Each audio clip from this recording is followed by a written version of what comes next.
Denzel Curry, ever heard of him? If you've been involved in the hip-hop scene since around 2018, you have had to have heard of him by now. Denzel Curry is the South Floridian rapper that has maintained a core fan base within the underground hip-hop community for over a decade, reaching all the way back to 2013 with his involvement with Klan and the release of his breakout album, Nostalgic 64. While remaining a fun act to watch rise in popularity, Denzel didn't break out of the underground into a wider audience until releasing his third single for his fourth studio album, Taboo. Denzel sounded hungrier with each song that he has released since then. There seemed to be a noticeable thirst to keep the recently garnered acclaim with him, constantly providing new material for his fans at a pace that felt like it was every other week. With his newfound fame, hunger to maintain, and his diverse skills shown off on Taboo, Denzel Curry had been putting out features from artists he has worked with before and for the first time. To me, this era of Denzel Curry started one of the best feature runs in hip-hop history that we have ever seen. Today I will be going through the notable features that Denzel Curry provided, starting with the single Once Upon a Time Freestyle for IDK's 2018 EP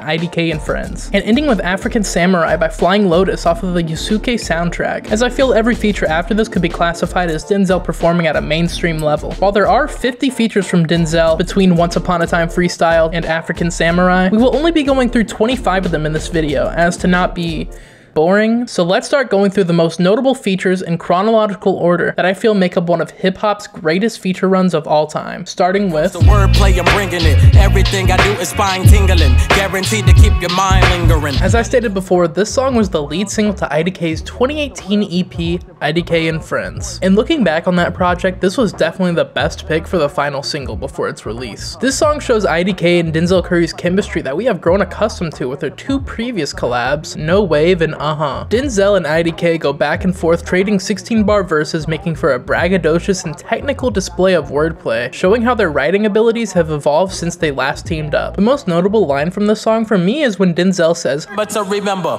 matter of fact, remember the 5th of November," which just shows his foresight when writing this verse, as the song actually ended up releasing on November 5th, 2018. This song ended up being a bigger hit for IDK and Denzel Curry at the time, swiftly garnering positive reviews and 54 million streams since its release, still remaining at the #1 spot on IDK's Spotify Top 5.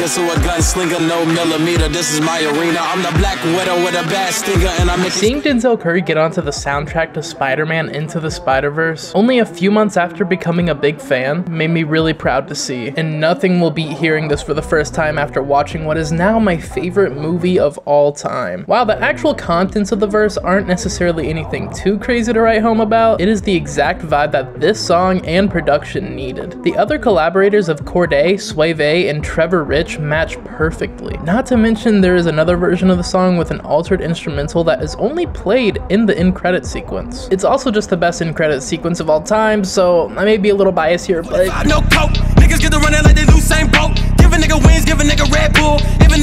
One Punch Man marks the first collaboration that Denzel Curry has had with an international artist, unless you count Bitch Named Bitch by Denzel featuring Young Lean of all people. But anyways, he wasn't too out of his element here due to his fellow South Floridian feature artist, Ski Mask the Slump God. Even though this was technically the third time Ski Mask has used this verse, even though this makes Ski Mask's verse a little bit underwhelming upon learning the backstory for it, Denzel still comes in and hypes the fuck out of it before completely washing him in quality. And that's coming from me, a huge Ski Mask fan. I really do hope for more collabs between the two of them, but it really seems unlikely due to Denzel literally tweeting that it will never happen again. Oh, look, while I was making this video, it's possible again.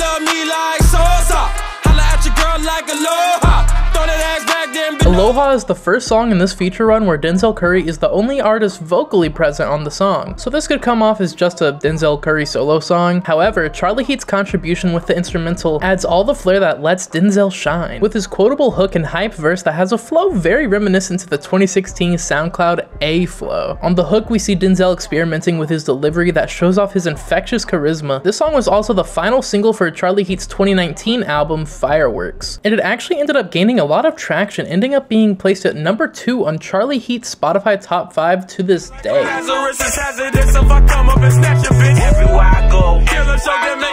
Everywhere I Go marks the beginning of Denzel Curry's Zoo era, where he went back to his roots of Carroll City, Florida to team up with legendary Miami DJ E-Feezy, the historical 808 Mafia, and Klan alumni Young Simi. This was the first hometown feature he did since riding the high of the success of Taboo. On this Florida anthem, Denzel Curry raps about the criticism he has gotten from his home for essentially going Hollywood by moving out of his city and reaching bigger heights. The hook on this song also reflects the same sentiments as Young Simi and Denzel trade 4 bars to make this nostalgic anthem both catchy and memorable. The Big Bang happened when the black balloon ignited. I feel the pain shoulder to shoulder as I was knighted. Black Balloons Reprise is the final song in the Black Balloons trilogy, with the first 2 songs in the trilogy being off of the 2018 album Taboo. This song might be the final installation in the trilogy, but it actually takes place in between Black Balloons and The Blackest Balloon. And here is a fun fact about this song. There is actually a version of this that has Mac Miller on it, but it is only available in Grand Theft Auto Online. The black balloon that Denzel is referring to within this trilogy of tracks acts as a metaphor for his mental state and how he bottles up traumatizing events. On Black Balloons Reprise, Denzel goes into detail about his fear of the future of the world, his mental state, and what happens when the black balloon finally explodes. Like a running nose, ain't no love in the streets when you bleeding from a bullet hole like Stanley Yell next, he caps his Running the Streets comes off as a victory lap of Rick Ross's career, with him acknowledging his success and failures since becoming a well-known figurehead in his community. This song really shows Rick Ross's full endorsement of Denzel Curry as a Miami-Dade native, as this is the first time Rick Ross has gotten Denzel to feature on one of his songs after featuring on Birds and Naughty Head. On this feature, Denzel raps about his home of Dade County with its dangerous and problematic environment, the failures of the local police, drugs running through the streets, and being afraid to die there before raising his future kin. The line that captures the subject matter perfectly is when Denzel says, "Dyslexic spell Dade," as this implies that death and Dade County are synonymous with each other. Stack on my dough,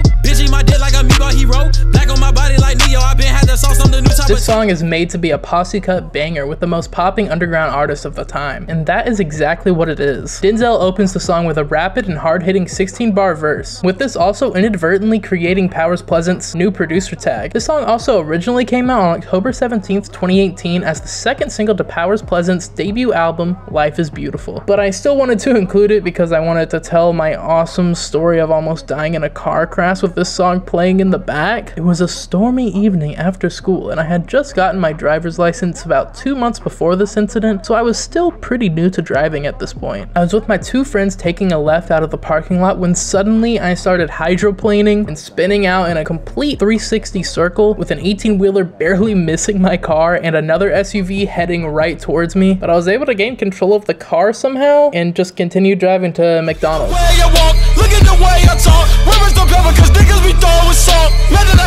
Psycho is a song that was kinda iconic at the time, with it being a huge collab between 2 artists with such close-knit fan bases that had a really big overlap. But honestly, after recent circumstances, I think it's best if we just ignore this altogether and Denzel's feature on Tyrone. Around when I got buzzed, where was you when I wore floods? Where was you way before I had the dreads with Blueblood is another song where Denzel Curry is the only feature artist for a producer's song, but with this time it's with Denzel's longtime friend Lord Lucien. As the cover art shows, this song is solely about Denzel's late friend XXXTentacion. This verse opens up with the heartbreaking reveal that X's last message to him was "text me," and Denzel was never able to respond. Denzel Curry shows his frustrations with how X was treated and used by the media after his death, specifically calling out his Breakfast Club interview that only asked touchy questions about X's death and their relationship for clicks, when he was under the impression that they would talk about his upcoming album Taboo. This song is just a chorus and a verse letting Denzel come in and out, letting the world know his thoughts. This song feels like something Denzel wanted to get off of his chest since seeing his fallen friend's name be dragged through the mud by the whole entertainment industry.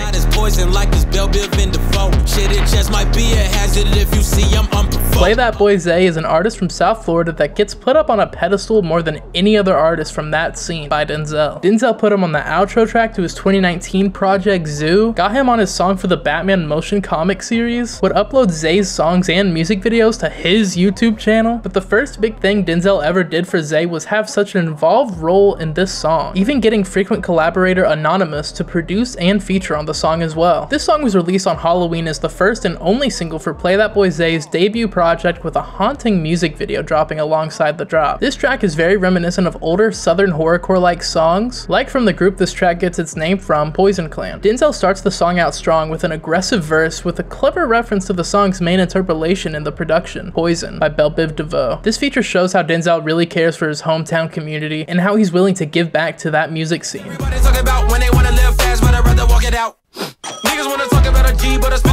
Tokyo Drifting was a mainstream hit for Denzel Curry at the time, still remaining in his top 5 on Spotify to this day. With that being said, this song is okay, but nothing really insane. It was just really cool seeing a band as popular as Glass Animals really hyping him up. The song's whole marketing was based around having Denzel as a feature, and the song itself also revolves mainly around Denzel Curry. This song was made to feel like it's straight out of a fighting game, with the music video having multiple fighting game references and the instrumental including punching sound effects prominently. Anyways, I think this song is a lot cooler in concept than execution, but it's still worth mentioning. What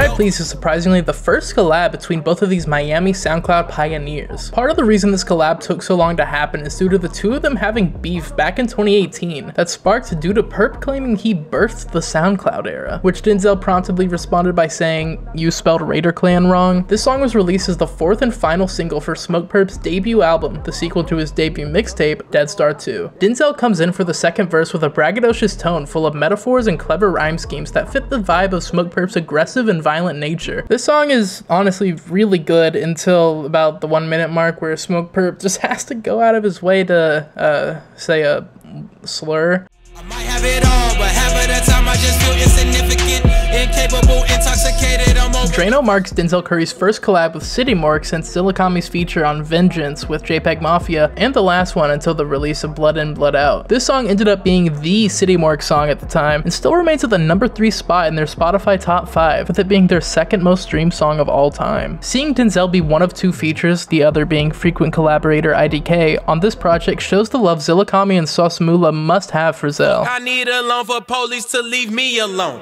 Once you making provolone, they think you selling. Izayah is the first official collab that we have gotten between Denzel Curry and Guapdad 4000, Key, and most importantly, Kenny Beats, if you don't count Denzel Curry's The Cave episode. In this posse cut banger, we see Denzel sliding in smoothly after the beat switch, having the entire beat cut out just to restart after Denzel's first bar. It really makes it feel like the whole song was building up for that moment. Denzel floats so well over this beat, complementing the heavy drum patterns and raps non-stop until the last second of the song, and really just sets up the energy that we would also receive from Unlocked. I was written already, so I was gifted already, and with this God-given talent, I knew the devil been Bald remix is such a unique remix due to the fact that it is shorter and has a lot of JPEG Mafia's original verse cut out, just to make room for the feature from Denzel. Even though Denzel Curry is heavily highlighted on this remix, this never feels like a Denzel Curry song featuring Peggy, simply because Peggy's production and vocal mixing is just so distinct. Moving on to the content of the feature, this song sees Denzel really getting personal with the audience, as he speaks on being worried for the condition of his community back in Florida, losing contact with old friends, family, and collaborators, and just how he needs to keep working at the end of the day. The beat on this song really matches Denzel's energy and delivery perfectly, and just makes me hope for a JPEG Mafia produced Denzel Curry project, which honestly we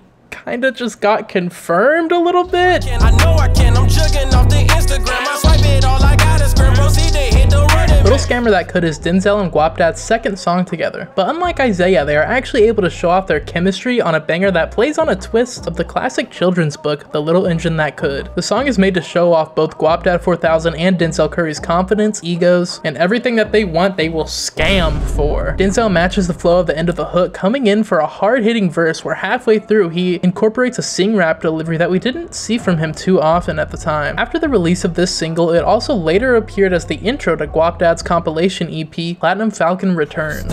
Rest in peace to my dog. You can't feel the pain inside of my heart. Bulletproof was Denzel Curry's collaboration to the sequel to IDK's 2018 EP, IDK and Friends, that we covered earlier. On this track, Denzel delivered one of the best hooks of his entire career. At a first glance, having Denzel only on the hook might seem a little lackluster, but this hook allows for the perfect bridge between verses by IDK and Maxo Cream. But yeah, Denzel's 4-bar contribution here really makes the song a full package. And it would have been cool to hear a verse, but I'm really not bothered.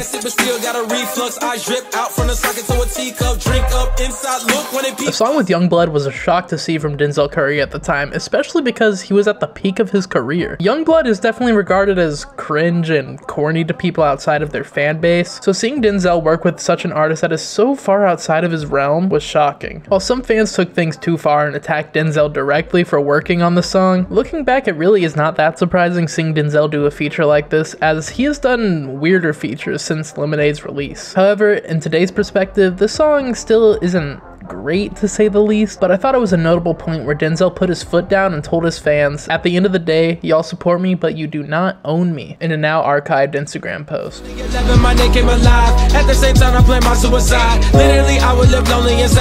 Take Care in Your Dreaming is a seemingly out of nowhere posse cut between the legendary sample-based band, The Avalanches, British record producer and rapper Tricky, Zambian rapper, singer and songwriter Sampa the Great, and of course Denzel Curry. During Denzel's verse, he gives a detailed account of his come-up, beginning with the inception of his rap career and how he attempted to take his life at around the same time, then going through each year after that until 2019, just reminiscing on the times of the Raider Clan and Imperial era, meeting XXXTentacion and Ski Mask the Slump God, losing his family members and friends, the success of Taboo after not having a place to sleep a year before, and finally being able to solely chase his dreams in the creative world, which all comes together to perfectly represent the sentiments of this song. When I rap, grew up never drinking from the tap. I was so sick of these airports till COVID hit. Coming out only 3 days after Take Care in Your Dreaming, Something in the Water was a part of the first of 3 two-pack singles that Saba released from September 2020 to March 2021. The song title here acts as a metaphor for the subject matter of both Saba and Denzel's verses, which is the deception, secrets, and crippling lifestyle of the music industry. On this verse, we get a peek into the mind of Denzel Curry after the start of the unnamed global event, where he vents about how boring life has become, losing friends to drug binges, and missing life on the road. There's also a fun little teaser thing that required fan interaction to get Saba to officially announce the double single. With the sauce, I feel like Kel Mitchell. Drake on my side, I'm running with Josh Nichols. My dogs got guns. Sangria marks the first song that Snot and Denzel Curry have made together, with this song being very nostalgic to that older Florida style, which was made very apparent in Denzel's verse, where he referred to himself as Aquarius Killer Curry, which is a name that he hasn't gone by since the Raider Clan days. Denzel's verse is filled with hard-hitting metaphors that reference old Floridian fashion trends, TV shows, and movies, making for a quick, catchy, and memorable feature, also further putting Snot onto the mainstream. The song was also released as the final single for Snot's second album of 2020, Beautiful Habit. Never been concerned about the he say, she say. Look inside my bigger can you see it's my B-day. Fallin Apart is actually one of Denzel Curry's most surprising features, due to it just being an upbeat dance track that has Denzel just flowing to the beat with an amusing verse. To my knowledge, this song was the first time Denzel Curry's music has ever been used in a commercial. If I'm wrong, just let me know, I guess. But this song was actually used in an Apple commercial for the AirPod Pros. This feature just further shows off Denzel's versatility with whatever style he tackles.